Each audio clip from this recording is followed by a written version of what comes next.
Hi everyone, we are really happy to be with you on this Tuesday.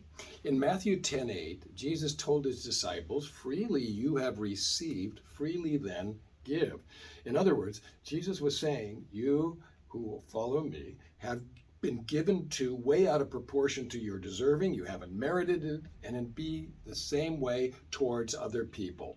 So that's what we try to live out here in our individual lives and in the life of our community. We feed and provide services to people that can't pay us for it. We try to treat people graciously and kindly who are mean to us.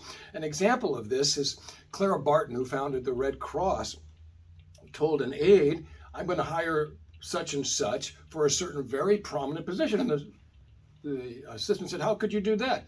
Don't you remember how that person was very cruel and mean to you and undermined you in all sorts of ways, and she never said she was sorry?"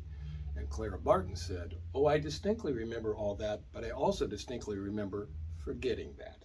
So she wasn't going to pound her on it. She was going to be aware of what that woman was capable of, but she was still going to be gracious to her, even though the person had been anything but gracious to Clara.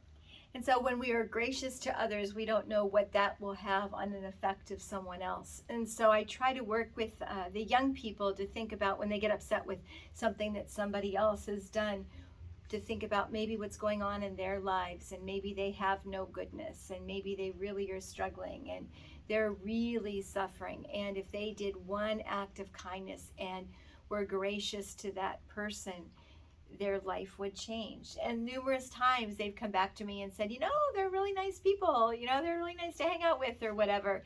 And they realized that they just needed to befriend them in such a way as to open up their heart to receive. And God does that. God calls us to have our hearts opened by Him. And it's just a wonderful gift to receive that. So we may consider what we do in light of what is best for them, but we don't consider it in light of what they deserve, because we have benefited from getting better than we deserve. It's a great way to live, and a happy one at that. So let us live our week living it, not for what we deserve, but how we might be gracious and give.